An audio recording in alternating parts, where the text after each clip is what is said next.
आजकल आपने नोटिस किया होगा कि रवि किशन पे बहुत मीम्स बन रहा है। हर दूसरी वीडियो आप स्क्रॉल करो वो रवि किशन के ऊपर होती है। तो जो भी बातें पिछले 5 साल 6 साल में मीडिया के सामने कही होंगी या ऑन कैमरा कही होंगी, उन सब बातों पे किसी ना किसी बंदे ने एक मीम बनाकर इंटरनेट पे पोस्ट कर रखा है और अपने व्यूज बटोर रहा है। और ऑलमोस्ट सबकी दुकान रवि किशन के नाम से चल रही है।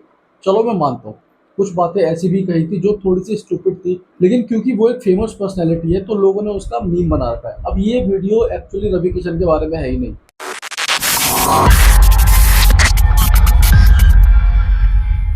अभी इतने सारे जो मीम्स बन रहे हैं, इतने सारी जो वीडियोस बन रहे हैं, आप मुझे एक बात बताओ, क्या उस बंदे को जरा सा भी फर्क पड़ रहा होगा? नहीं।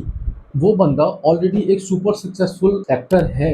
यार वो बंदा 600-700 फिल्में कर चुका है, 12 साल से पॉलिटिक्स में है, 100 से ज्यादा करोड़ रुपए वो कमा चुका है। और लोगों को लगता है कि वो उसके बारे में कुछ बोलेंगे और रवि किशन के दिमाग पे हिट करेगा या उससे जरा सा बुरा लगेगा? बिल्कुल भी नहीं। This is how your mindset should also be. तुम्हारे ऑफिस का एग्जाम्पल लेते हैं। मान लो ऑफिस में कोई मीटिंग चल रही है, तुमने कोई पॉइंट प्रेजेंट करा और वहां पर एक बंदा उसको थोड़ा सा नकार देता है। वो बोलता है कि यार ये तो बहुत बेसिक चीज है, this might not work in today's systems. वहीं पर एक आदमी है जो तुरंत उस बात पर रिएक्ट करता है, अपने आइडिया को डिफेंड करने लगता है और मीटिंग रूम में माहौल थोड़ा सा अनप्लेजेंट हो जाता है। वहीं पर एक दूसरा बंदा है जो उसकी बात सुनता है, हल्का सा मुस्कुराता है और अपने नेक्स्ट पॉइंट पर आगे बढ़ जाता है। मीटिंग खत्म होती है, लोग बाहर निकलते हैं कॉरिडोर में और दूसरे बंदे के बारे में बात करना शुरू कर देते हैं कि यार ये कितना कंपोज्ड है, he did not lose his cool.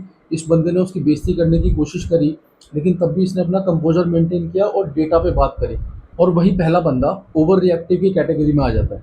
अब साइंस समझो, जो वुल्स होते हैं उनके पास एक इंटरनल थ्रेट असेसमेंट सिस्टम होता है। हर नया सिग्नल, हर नई आवाज, हर नया मूवमेंट वुल्स दो कैटेगरी में डालते हैं, इज दिस अ थ्रेट और इज दिस अ नॉइज। और ज्यादातर चीजें नॉइज निकलती है, ज्यादातर तुम्हारी ओवर थिंकिंग नॉइज होती है। इंसान का दिमाग भी बायोलॉजिकली यही करने के लिए बना हुआ है, लेकिन मॉडर्न लाइफ में हम हर चीज को थ्रेट की तरह लेने लगे हैं। कोई बंदा जरा सा कुछ बोल देता है, हमें लगता है यार ये तो हमारे अगेंस्ट है, this is a threat for us. No, not everything is said to you और against you is a threat. अब जितना ज्यादा तुम इन फर्जी थ्रेट्स पे रिएक्ट करते हो, उतनी ज्यादा तुम्हारी मेंटल एनर्जी खर्च होते रहती है और तुम उतना ही थका हुआ फील करते हो। और जब तुम्हारे पास रियल थ्रेट आता है ना, तो तुम्हारे पास इतनी एनर्जी भी नहीं होती कि तुम सोच विचार कर उसके ऊपर काम कर सको या उस पर रिएक्शन दे सको, क्योंकि तुमने अपनी सारी एनर्जी ऑलरेडी फर्जी थ्रेट्स में वेस्ट कर दी है। सचिन तेंदुलकर के 24 साल के करियर में हजारों बॉलर्स ने उसको स्लेजिंग करने की कोशिश करी, करोड़ों लोगों ने उसको क्रिटिसाइज करा। इवन होटल के वेटर्स उसको बता के चले जाते थे कि भाई ऐसे बैटिंग करो तो शायद तुम ज्यादा रन बना पाओगे। लेकिन सचिन ने कभी भी किसी भी चीज को थ्रेट की तरह नहीं लिया। लेकिन अगर वो हर चीज को थ्रेट की तरह लेने लगते, तो क्या 24 साल तक अपनी मेंटल एनर्जी को इस तरह से प्रिजर्व कर पाते कि आज दुनिया उनको क्रिकेट का भगवान बोलती है? बॉलर्स चाहे कुछ भी बोले, क्राउड चाहे कुछ भी बोले, सचिन का फोकस होता था कि अगली बॉल पे मुझे क्या करना है। मैंने ऐसे ऐसे मैचेस देखे कि जहाँ पे बॉलर सचिन को सामने से आके स्लेजिंग कर रहा है, लेकिन वो बंदा कभी किसी को जवाब नहीं देता था। वो बस देखता था, अपना हेलमेट ठीक करता था और अपना खेलने में लग जाता था। और यही बात अपोजिशन बॉलर्स को बहुत ज्यादा इरिटेट करती थी और वो गलती करते थे। That is why Sachin has made so many runs in his career. तुम्हें अपने दिमाग का थ्रेट असेसमेंट सिस्टम बहुत शार्प करना होगा। जब भी तुम्हारे पास कोई ऐसी सिचुएशन आए जहाँ पे तुम्हें लग रहा है कि लोग तुम्हारे बारे में नेगेटिव बोल रहे हैं या लोग तुम्हें अप्रूव करने की कोशिश कर रहे हैं, वहां पर तुम्हें देखना है कि ये क्या सिचुएशन है। Is this a real threat और is this just a noise? If this is a noise, it does not need your attention. And if it is a threat, तब तुम्हारे पास उतनी एनर्जी होनी चाहिए कि तुम उस थ्रेट पर काम कर सको। और वो एनर्जी कब आएगी? जब तुम अपनी मेंटल एनर्जी प्रिजर्व करके रखोगे, जब तुम फालतू की चीज़ों में अपना ध्यान नहीं डालोगे, जब तुम बेवजह के लोगों को रिप्लाई नहीं करते फिरोगे।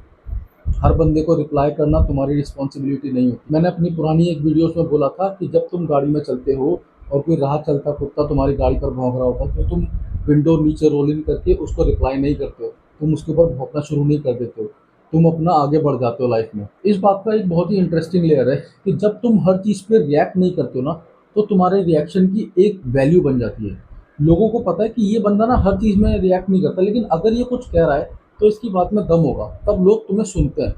अब वहीं पर अगर एक दूसरा बंदा है जो हर चीज़ में रिएक्ट करता है, हर चीज़ में नेगेटिविटी डालता है या हर चीज़ में ताना बाना करता है, तो लोग उसकी बात सुनना बंद कर देते हैं। उसको लगता है यार ये इसको तो कुछ भी बोलो, ए या बी, ये हर चीज़ में बकवास ही करेगा, तो इसकी बात क्यों ही सुननी। His opinion holds no weight. अब तुम पॉलिटिक्स में भी ये बात ऑब्जर्व करो, हमारे प्रधानमंत्री नरेंद्र मोदी जी छोटी छोटी क्रिटिसिज्म या मीडिया की छोटी छोटी रिपोर्ट्स पर वो रिएक्ट नहीं करते। वो सामने आते हैं जब कोई बड़ा मुद्दा हो गया होता है। तो इससे क्या होता है कि उनके ओपिनियन की एक वैल्यू बन जाती है, उनकी बातों की एक वैल्यू बन जाती है। अब वहीं पर जैसे अरविंद केजरीवाल रोज माइक पर आकर इंस्टाग्राम पे आकर चीखने चिल्लाने लग जाता है कि देखो जी इसने ये कर दिया, देखो जी उसने वो कर दिया। इवेंचुअली लोगों ने अरविंद केजरीवाल को सीरियसली लेना बंद कर दिया and he lost the elections. So यार अगली बार जब भी कोई छोटी सी बात तुम्हें ट्रिगर करे ना, थोड़ी देर रुको, 2-3 सेकंड का पॉज लो और सोचो, इज दिस अ थ्रेट और is this a noise, does it need your attention. क्योंकि जो वुल्फ होता है ना, वो नॉइस पर वार नहीं करता, वो वार करता है जब कोई रियल थ्रेट होती है। वो देखता रहता है, उसके पास इतना फर्जी टाइम नहीं होता कि वो छोटी छोटी चीज़ों को रिएक्ट करे। कोई मक्खी उसके कान पे बैठ गई तो उसके पीछे भागना शुरू कर दे, ऐसा नहीं होता। He will only react if the threat is real. That is how you should also be.